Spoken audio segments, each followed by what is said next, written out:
Hi, my name is Kathy, and this is my presentation for the final presentation.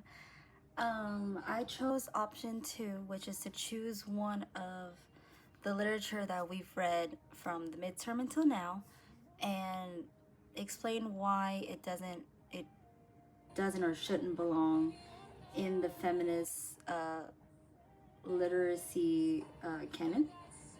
The one that I chose is Margaret Atwood's Happy Endings.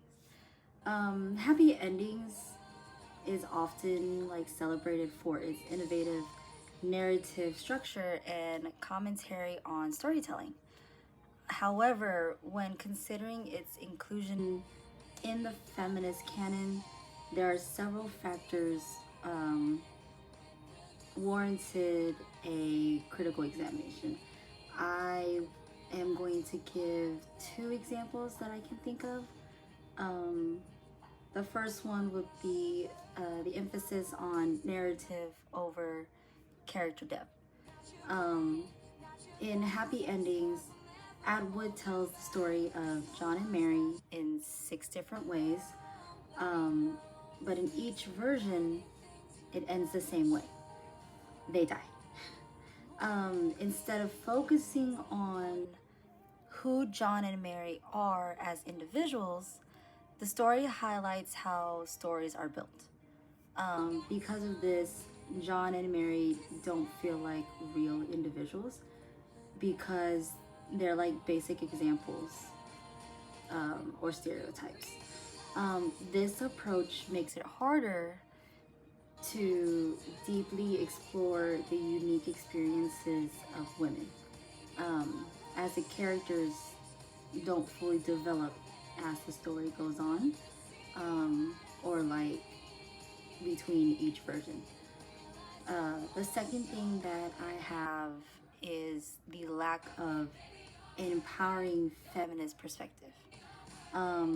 Feminist literature often tells women's story in many ways that challenges social norms and offer empowering perspectives from the women. However, in Happy Endings, Atwood uses a cynical and detached tone, which may not align with these goals of women empowerment. The story presents various scenarios involving characters like Mary, who is depicted as seeking validation through a relationship with a man who doesn't reciprocate, or what is it? Basically, does not have the same feelings for her. For instance, Mary cooks for John, has intimate moments with John, even though she doesn't enjoy it, and hopes that by doing all these things that he wants her to do, he'll fall in love with her. This portrayal aligns with the trope of the self-sacrificing woman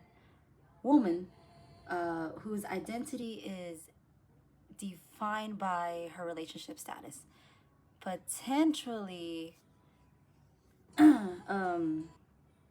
basically, it potentially will challenge the norm of feminist empowerment.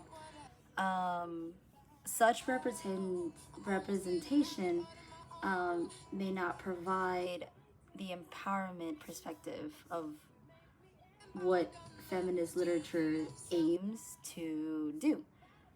Because feminist literature is to show why women are powerful.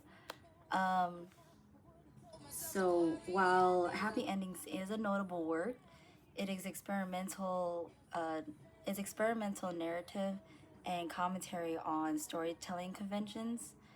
Its treatment on gender roles and character development may not suffice in being in the feminist literature.